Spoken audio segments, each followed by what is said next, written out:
Welcome to Solo Dad Justice. I had never asked to leave early. Not once in 3 years. Not for sickness, not for holidays, not even when everything inside me felt like it was falling apart. I showed up every day at exactly 7:43 a.m., did my job, and left when the work was done. That was the rule I lived by. But that afternoon, I checked my watch, stood up, and said something that made the entire floor go silent. I need to leave early. I have a date. The words felt strange even as I said them. Across the room, Victoria Hale froze. Her hand stopped halfway to her cigarette, her sharp eyes locked on me like I had just broken some unspoken law. The air turned heavy. Nobody moved. Nobody spoke. A date. For the first time in 3 years, I wasn't just her assistant. I was a man with a life she didn't control. Every weekday, my routine never changed. I arrived before anyone else, unlocked her office, set the temperature to exactly 68 degrees, and prepared her coffee the way she liked it. Dark roast. No cream. Half a sugar. I placed her morning briefing neatly on her desk at the same angle every day. Everything was precise. Everything was controlled. That was why I lasted. Victoria Hale wasn't easy to work for. Everyone knew that. She had gone through assistant after assistant before me. Some didn't last a month. One lasted 9 days.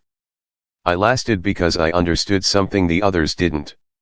She didn't want conversation. She didn't want closeness. She wanted efficiency.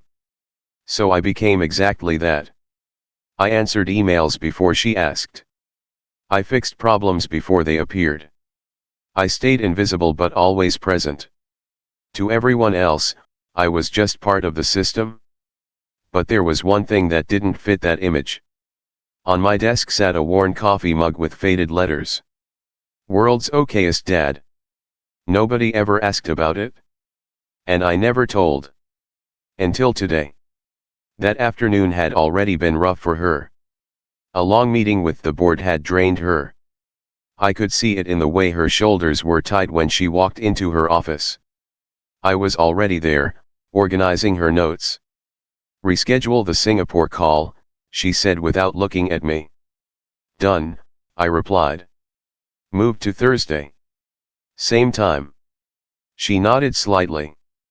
And the Arcadia dinner. Friday. Reservations confirmed. She exhaled quietly and sank into her chair.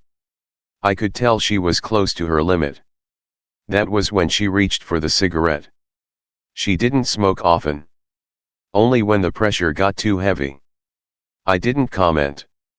I never did. That was part of the job. I existed in her space without disturbing it. But then I looked at the time. 4:47 p.m. I stood up. Miss Hale, I said calmly, I need to leave early today.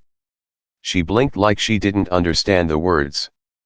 In 3 years, I had never said that. Something wrong, she asked. No, I said. I just have a date. The silence that followed felt louder than anything. A date, she repeated. I nodded. She stared at me like she was trying to solve something she didn't understand. And I realized something in that moment. She didn't know anything about me. Not really. She didn't know where I lived. Didn't know what I did after work. Didn't know that every night, I went home to a small apartment where a little boy waited for me. She didn't know that everything I did was for him. And that was by design. Work was work. Home was home. They never mixed. Until now. Of course, she finally said, her voice controlled. Go ahead. I nodded, picked up my bag, and walked out. But as I reached the door, I felt it. Something had shifted behind me. Something I couldn't see, but I could feel. Like a crack forming in something solid. I didn't stop walking. I couldn't. Because at that moment, the only thing that mattered was the promise I had made. Dinner at 6. No excuses. I stepped out of the building and checked my phone. A message waited for me. Dad, don't forget. You promised. I smiled without thinking. I never forgot. That's when I heard her voice behind me. Daniel. I turned. Victoria stood there, her expression different than I had ever seen it. Not sharp. Not cold. Uncertain. I need to ask you something, she said. I nodded. Of course. She stepped closer, then did something that shocked me. She grabbed my wrist. Not hard, but enough to stop me. For a moment, she just looked at me like she didn't know what she was about to say. Then the words came out. Why haven't you ever asked me out? Everything inside me went still. What? I said quietly. You heard me, she said, her voice strained. 3 years, Daniel. You've been right there. Every day. She shook her head slightly. I don't understand. I took a slow breath. You never wanted that, I said. How do you know? Her voice cracked. Did you ever ask? I looked at her carefully. No, I said. Because you made it very clear that personal questions weren't part of the job. She flinched like I had hit something real. That's not what I meant, she said quickly. Then what did you mean? She stepped back, running a hand through her hair. I thought, maybe you didn't see me that way, she admitted softly. Like I was just the boss. Just the title. I stared at her. You think I don't see you? I said. Her breath caught. I see you every day, I continued. I see when you're tired. When you're stressed. When you pretend everything is fine when it's not. She didn't speak. But I also saw your walls, I said. And I respected them. She looked at me, her eyes searching. What if I don't need them anymore? She asked. The question hung between us. And for a second, everything felt like it could change. But then I reached into my pocket and pulled out my phone. I showed her the message. Her eyes dropped to the screen. Then widened. Your son, she whispered. Yes, I said. Silence filled the space between us again. You have a son, she said, almost like she couldn't believe it. I do. I didn't know. You never asked. She looked away, clearly shaken. I'm sorry, she said. I nodded slightly. I'm not angry, I told her. But you need to understand something. She looked back at me. My son comes first. Always. Something in her expression softened. He should, she said quietly. I studied her for a moment. Then I checked the time. I was running late. But something told me not to walk away just yet. So I said something I hadn't planned. Do you want to come with me?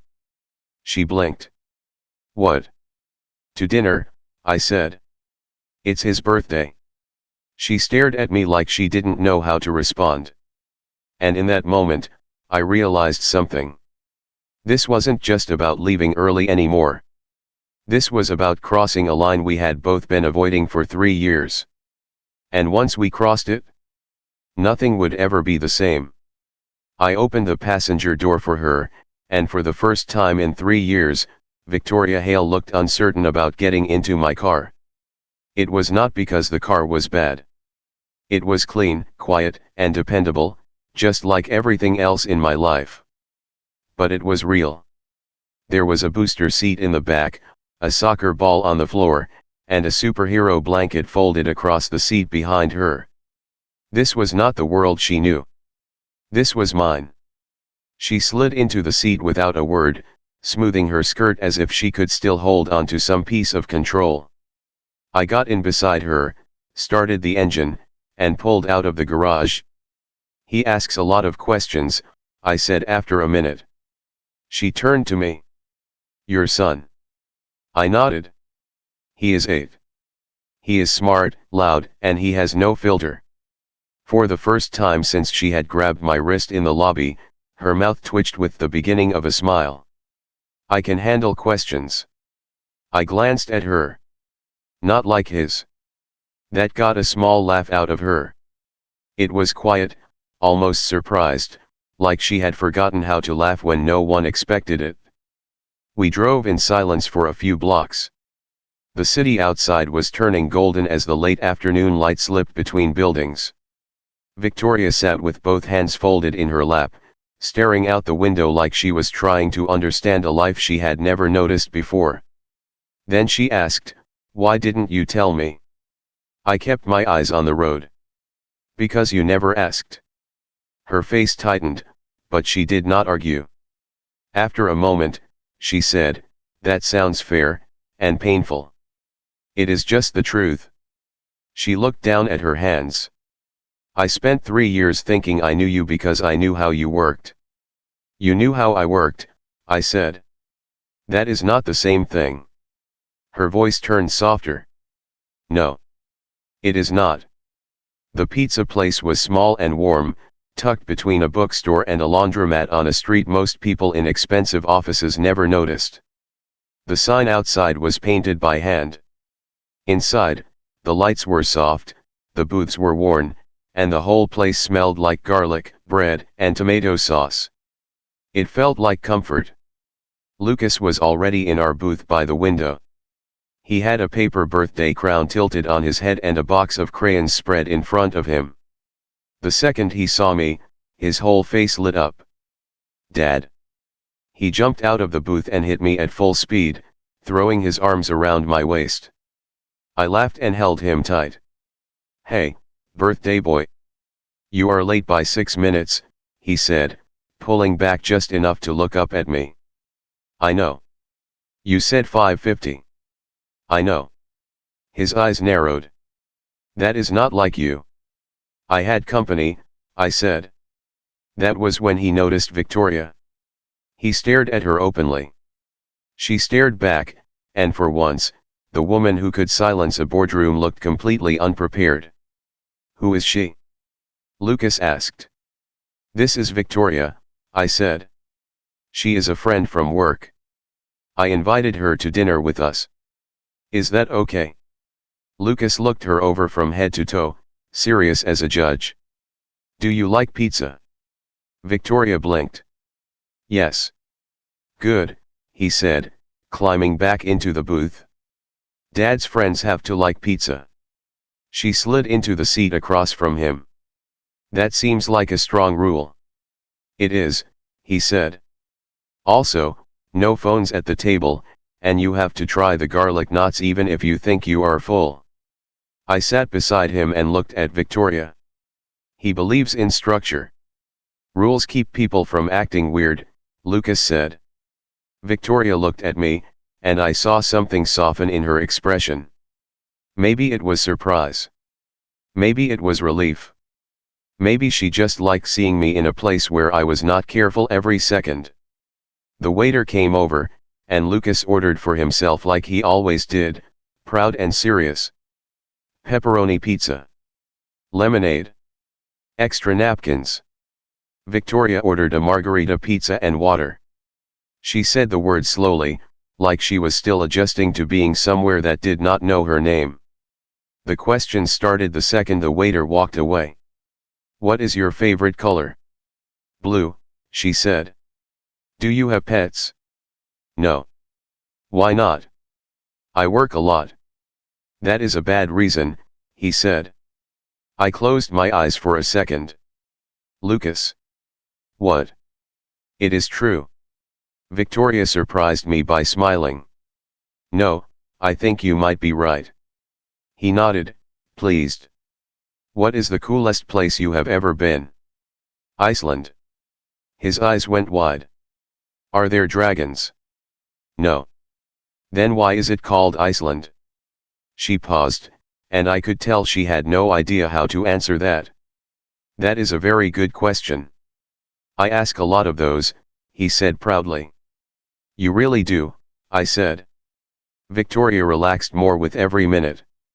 The stiffness in her shoulders eased. The hard edge in her voice disappeared.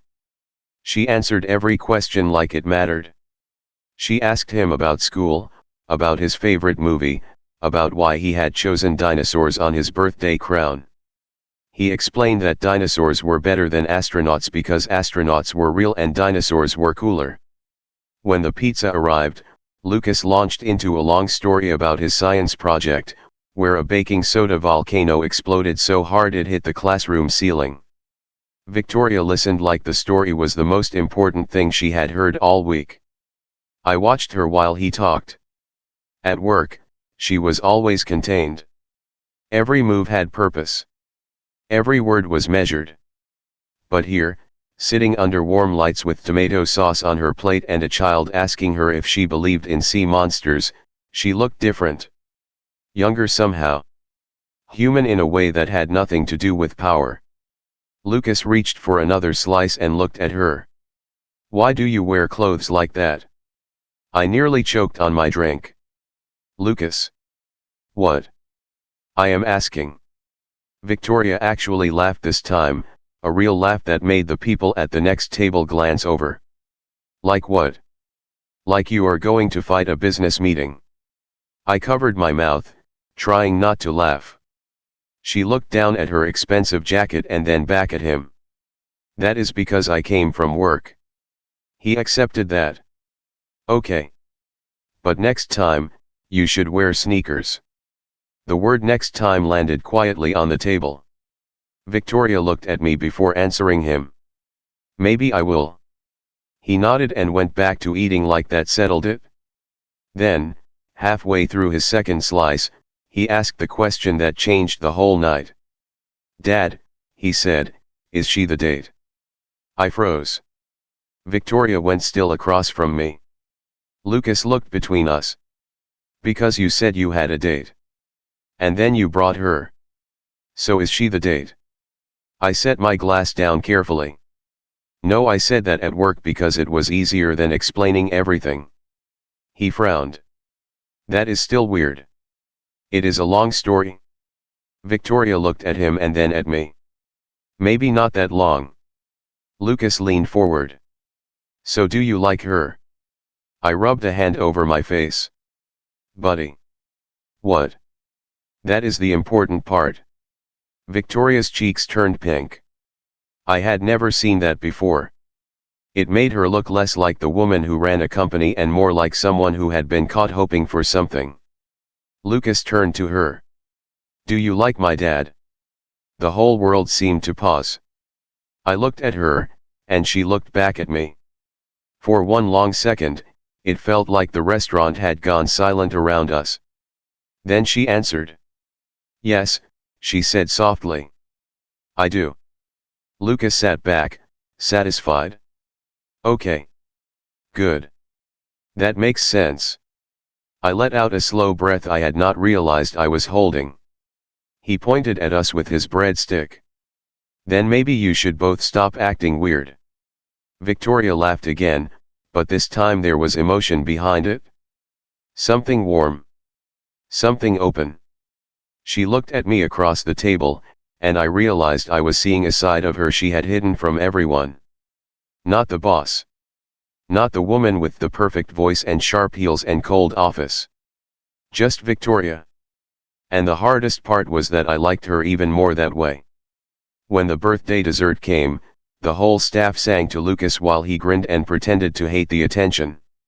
Victoria clapped with the rest of them, smiling in a way I had never seen before. When he leaned over to make his wish, she looked at him like she already cared. That scared me more than I wanted to admit. Because if she stepped into our lives, even a little, Lucas would feel it. And if she walked away, he would feel that too. I watched her as the candlelight flickered across her face, and I knew one thing with painful clarity. The woman who had spent 3 years behind walls was already breaking them down. The question was not whether I wanted her. The question was whether I could trust her with the most important part of me. And as Lucas blew out his candle and grinned between us, I realized I was about to find out. When we left the pizza place, Lucas was still talking about his wish. He would not tell me what it was. He said birthday wishes stopped working if adults knew too much. That was one of his rules. Victoria walked beside us toward the car, holding the little paper bag with leftover garlic knots like it was something fragile. She did not look like a CEO anymore. She looked like a woman trying very hard not to smile too much. Lucas kept glancing up at her. I knew that look. It meant he had decided he liked her. That should have made me happy. Instead, it made something tight pull inside my chest. Because Lucas did not get attached slowly. He loved fast, trusted hard, and when people left, even if he did not say it, he carried that hurt quietly. I opened the back door for him, helped him into his seat, and buckled him in. He leaned forward between the seats before I could close the door.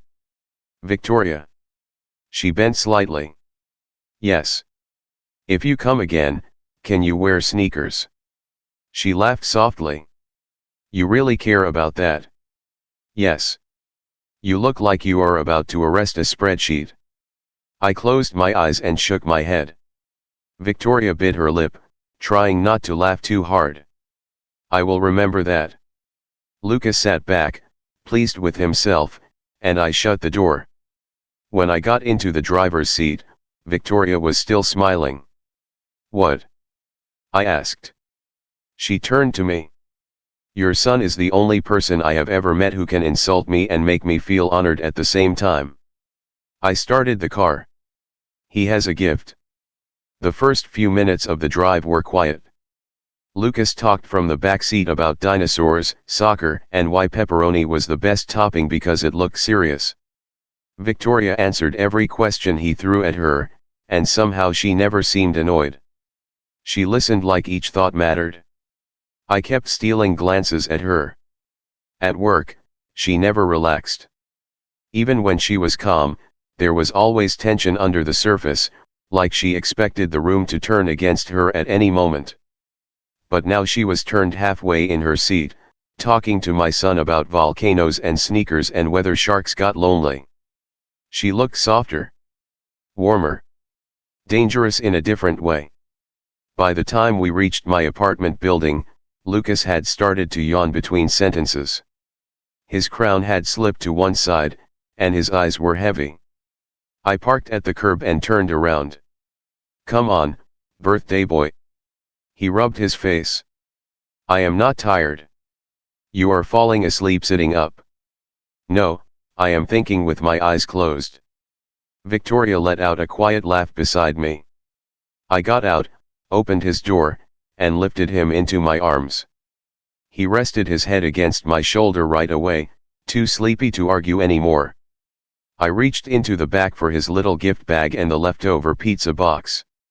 Victoria stood on the sidewalk waiting, holding herself like she was not sure whether she belonged there. You do not have to walk us up, I told her. I know, she said. I want to. I hesitated, then nodded. My apartment was on the third floor of an old brick building with narrow stairs and worn carpet in the hallway. It was not fancy. It was not polished. But it was ours. The walls inside were lined with Lucas's drawings, soccer photos, and a calendar full of school dates and grocery reminders. There were toys in the corner, books on the coffee table, and a basket of laundry I had forgotten to fold that morning. For the first time since I had met Victoria Hale, I felt self-conscious. Not ashamed. Just exposed. She stepped inside and stopped for a moment, taking it all in. Her eyes moved slowly over the room. The drawings. The dishes in the sink. The small shoes by the door. The life. It is nice, she said quietly. I almost smiled at the surprise in her voice. It is real. She looked at me. That is what makes it nice. I carried Lucas to his room. Victoria stayed in the doorway while I changed him into his pajamas and tucked him into bed. He was half asleep already, but when I pulled the blanket over him, his eyes opened just enough to find her. Victoria. She stepped closer. Yes. He held up one hand. Do not forget the sneakers. She laughed again, softer this time. I will not forget. Then his eyes shifted to me. Dad?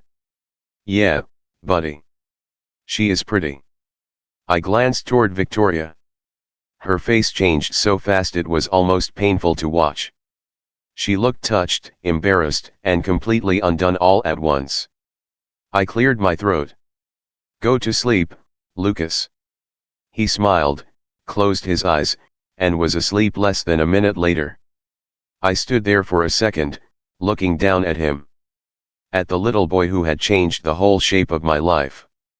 Then I turned and walked back into the living room. Victoria was standing by the bookshelf, running her fingers lightly over a framed photo of me and Lucas at the beach. He had been 6 then, missing his front tooth and grinning like he owned the world. You look happy here, she said without turning. I was. She faced me then. You still are. I leaned against the wall. Most days.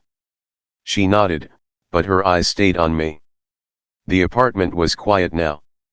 No boardroom. No phones ringing. No people walking past glass offices.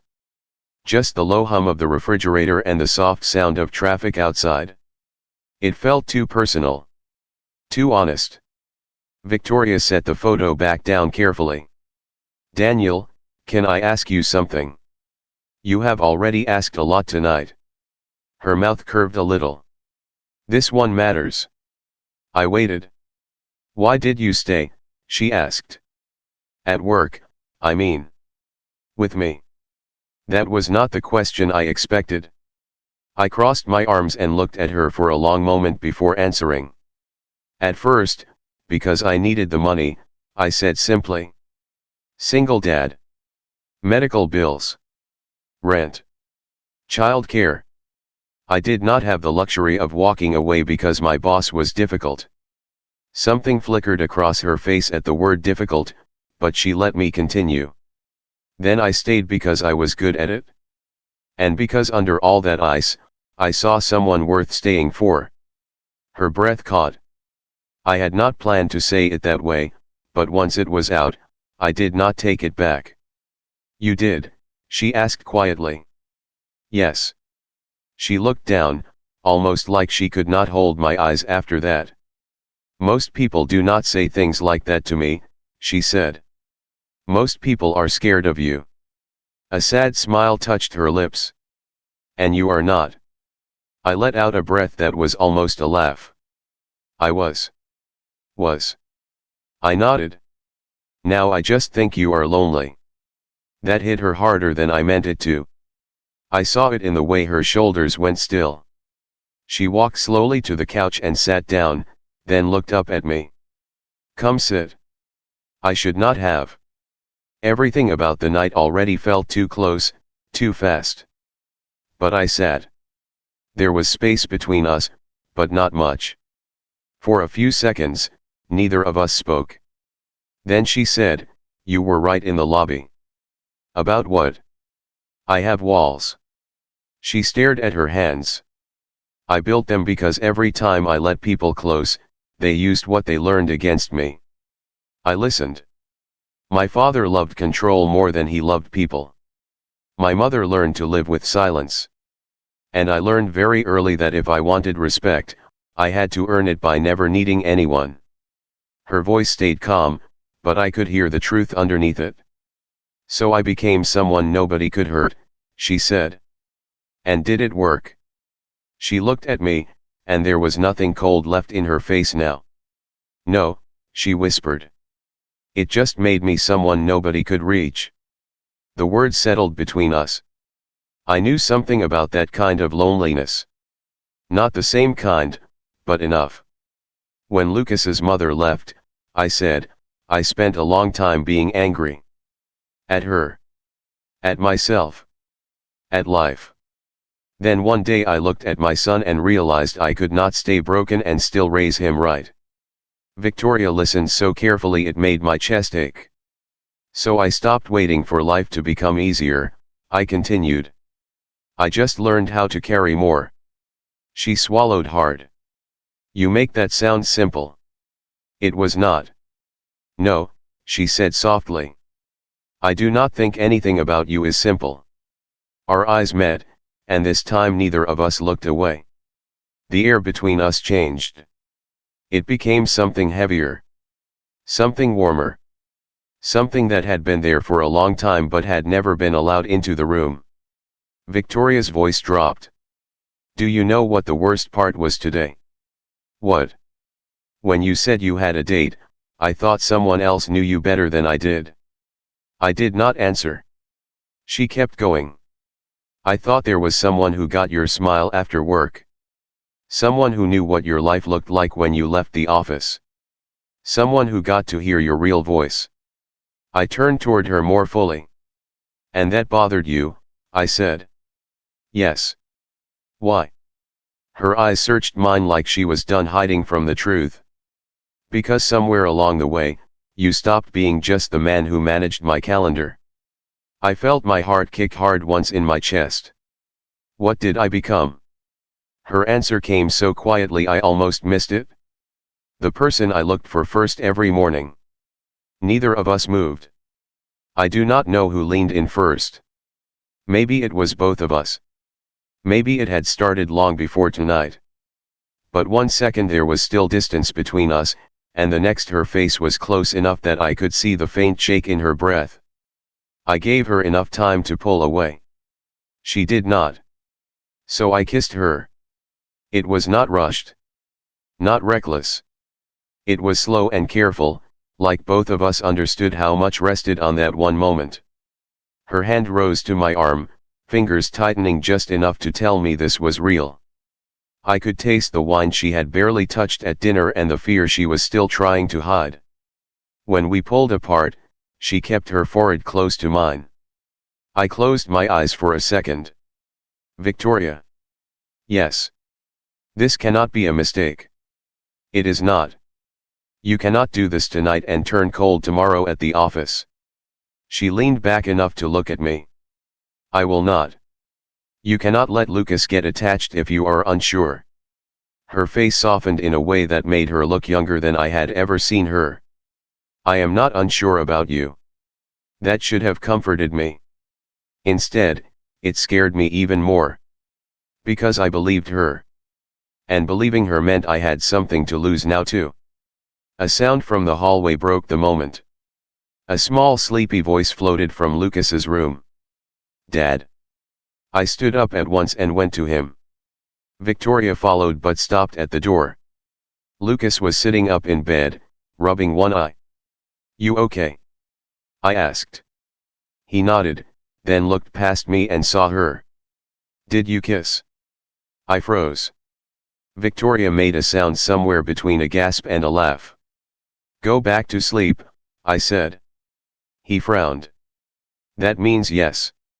Lucas. He lay back down, pulled the blanket to his chin, and smiled in that sleepy way kids do when they know more than they should. Good. I like her. Then he rolled over and was asleep again. I stood there staring at him while Victoria covered her mouth, trying not to laugh too loudly. When I turned back toward her, she was smiling at me with tears shining in her eyes. And that was the exact moment I knew this had gone too far to pretend it was small. Because she was not smiling like my boss. She was smiling like a woman already falling in love. The next morning, I woke up before my alarm. For a few seconds, I lay still in the dark, listening to the quiet hum of the apartment and trying to convince myself the night before had not changed everything. But it had. I could still feel the warmth of Victoria's hand on my arm. I could still hear Lucas's sleepy little voice asking if we had kissed like he was commenting on the weather. Nothing about this was small anymore. I got up, showered, made breakfast, packed Lucas's lunch, and moved through the kitchen on instinct. He shuffled in wearing dinosaur pajamas and bed hair, climbed onto his chair, and looked at me with far too much calm for an 8-year-old who had witnessed the beginning of something life-changing. "Are you and Victoria boyfriend and girlfriend now?" he asked before taking a bite of toast. I nearly dropped the lunchbox. "Good morning to you too." He chewed slowly. "That is not an answer. You are 8. And I am waiting." I sighed and leaned against the counter. "I do not know what we are yet." Lucas frowned. "That sounds like adult nonsense." "It probably is." He studied me for a second. "Do you like her a lot?" I thought about lying. Then I looked at my son and knew I could not start whatever this was by being dishonest with him. "Yes," I said. He nodded like that confirmed something important. "She likes you too." "You got all that from one dinner." "I got all that from her face when you were not looking." I stared at him. He shrugged. "I pay attention." I laughed despite myself. "Clearly." He hopped down from the chair, grabbed his backpack, and headed for the door. Then he turned around and added, "Do not mess it up, Dad." And just like that, he walked out of the kitchen like he had not just handed me the most serious advice I had gotten in years. The office felt different that morning. Not because anything had changed on the surface. It had not. The elevators still opened onto the same clean hallway. The assistants still moved around quietly. The glass walls still reflected ambition from every angle. But when I stepped into Victoria's office with her coffee, she looked up at me and for one dangerous second neither of us remembered how to pretend. Her eyes held mine too long. Mine did the same. Then I set the cup on her desk and said, "Your 9 o'clock moved to 10. Traffic delayed their arrival." Her voice came out a little softer than usual. "Thank you." That was it. No smiles. No talk about the kiss. No mention of Lucas. Just work. It should have reassured me. Instead, it made me uneasy. Because part of me had expected awkwardness. Another part had expected distance. But this was something else. This was restraint pulled so tight I could almost hear it. By noon, 3 different executives had asked me if something was wrong with Victoria because she was quieter than usual. By 2, she had corrected the same report twice. By 4, she called me into her office and closed the door behind me. That got my full attention. She stood by the window, arms crossed, staring down at the city below. "I hate this," she said. I blinked. "Hate what?" "This pretending." She turned to face me. "Acting like last night did not happen. Acting like you are still just my assistant and I am still just your boss." I stepped further into the room. "We are at work." "I know where we are, Daniel." Her voice was not sharp. It was frustrated. With herself more than me. I watched her for a moment. "Do you regret it?" Her answer came fast. "No." The knot in my chest loosened a little. "Then what is this?" She looked down and let out a slow breath. "This is me trying to figure out how to be 2 things at once. The woman who runs this company and the woman who let you kiss her on your couch while your son pretended to be asleep."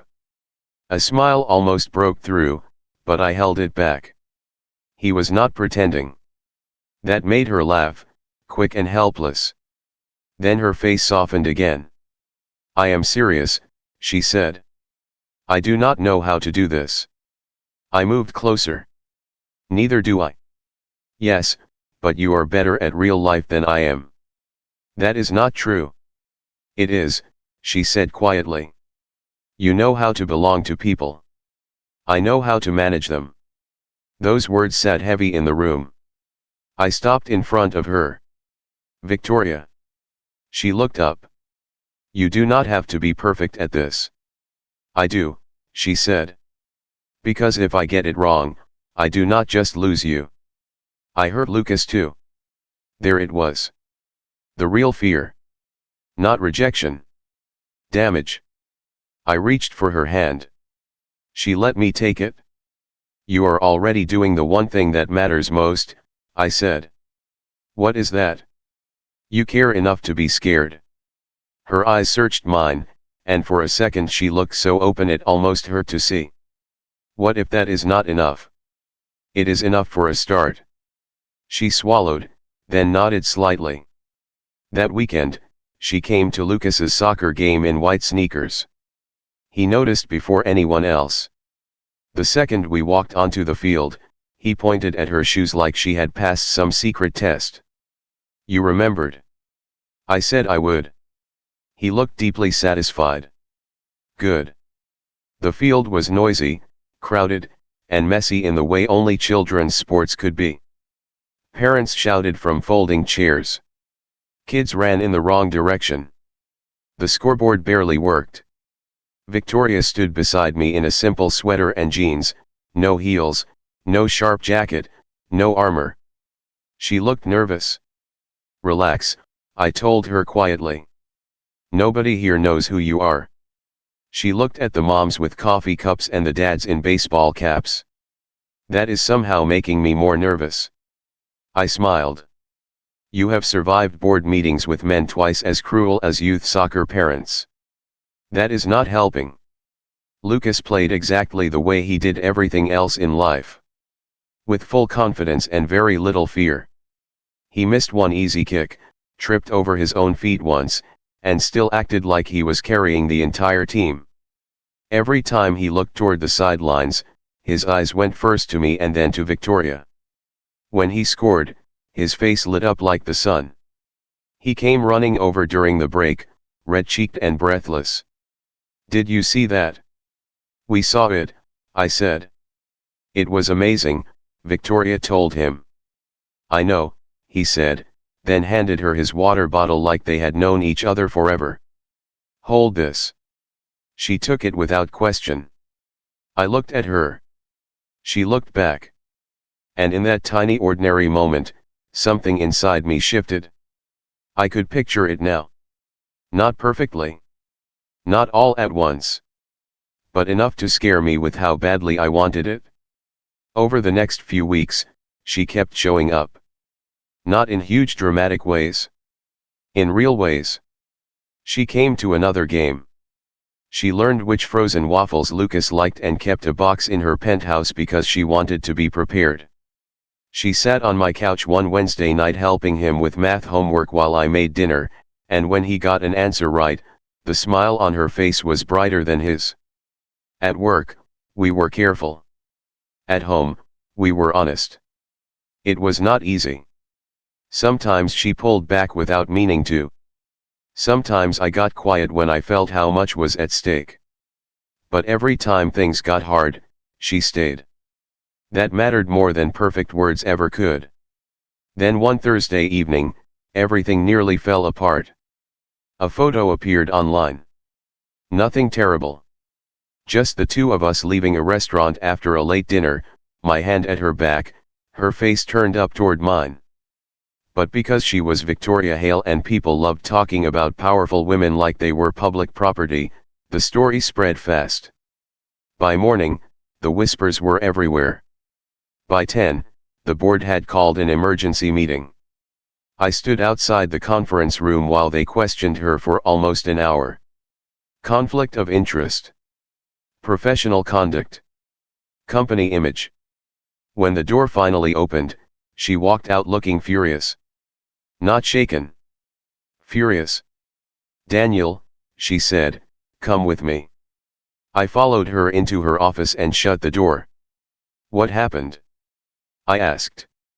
She turned to face me, eyes blazing. They told me to end it? Something cold dropped through my chest. Victoria. They said it was inappropriate. That it made me look weak. That people would think I favored you. I held her gaze. And she stepped closer. And I told them if they wanted someone to run this company based on fear and appearances, they could find someone else. For a second, I could not speak. She took another step. I built this company back from the edge. I made it profitable. I made it respected. And I am not going to let a room full of men tell me that caring about someone makes me less capable. My heart was pounding now. You said that. I said worse. That pulled a laugh out of me before I could stop it. Her expression broke just enough to let warmth through. I am done hiding, Daniel. I walked to her slowly. This could get messy. I know. You could lose things. Her eyes did not leave mine. So could you. I nodded. Then I said the only truth that mattered. You are worth the mess. Her face changed. All that fire turned into something deeper. Something almost unbearably soft. I have spent my whole life being chosen for what I can do, she said. Never for who I am. I touched her cheek. Then let me be the first. She closed her eyes for 1 second, leaning into my hand like she had been tired for years and only just found somewhere safe to rest. A month later, Lucas had a school event called Family Night. He stood between us in the classroom, holding one of our hands in each of his, while his teacher talked about reading goals and art projects. Halfway through, he looked up at Victoria and asked, in the most casual voice possible, "So when are you moving in?" She choked on air. I nearly laughed in front of the teacher. "Lucas," I said. "What?" "I am planning ahead." Victoria bent down until she was eye level with him. "That is a very big question." He nodded. "I ask those." "I know," she said, smiling. "And the answer is not yet." He considered that. "Okay. But maybe later." She looked at me before answering. And in her eyes, I saw no fear. No walls. No hesitation. "Maybe later," she said. That night, after he was asleep, we stood on the balcony of her penthouse overlooking the river. The city lights stretched for miles, bright and endless. Months earlier, this place had probably felt like a fortress. Now it felt different. Softer. Lived in. She stood beside me in one of my old hoodies, holding a mug of tea. "I used to think power meant never needing anyone," she said. "And now?" She turned to me. "Now I think real power is letting yourself love people even when there is no guarantee they will not break you." I put my arm around her and pulled her close. "That sounds wiser than anything I have ever heard in a boardroom." She smiled and rested her head against my shoulder. "That is because boardrooms are full of cowards." I laughed quietly. Then she looked up at me, serious now. "Daniel." "Yeah. Why did you really say you had a date?" I smiled. "Because I knew if I said I had to leave for my son, you would let me go. And if you said date, I thought it might make you feel something." Her eyes widened. "You did that on purpose." "A little." She stared at me for 1 second, then hit my arm. "You impossible man." I caught her hand and kissed her knuckles. It worked. She shook her head, but she was smiling too much to pretend she was mad.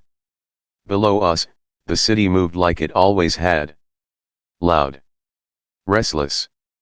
Full of people trying to get somewhere. But up there, with her in my arms and my son asleep down the hall after insisting she read him 2 chapters instead of 1, I knew I had already arrived. For 3 years, I had been the man who stood quietly at her side while she built walls high enough to keep the whole world out. Now I was the man she reached for first.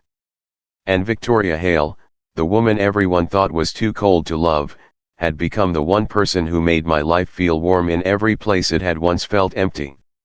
She tilted her face up to mine. "What are you thinking?" I kissed her forehead. "That I almost left early one day and changed everything." She smiled. "No. You told the truth one day and changed everything." Then she kissed me slow and sweet under the city lights, and inside the apartment our future waited in the shape of a sleeping little boy who had asked for sneakers, pizza, and a family without even knowing he was asking for all 3. And for the first time in both our lives, love did not feel like a risk. It felt like home.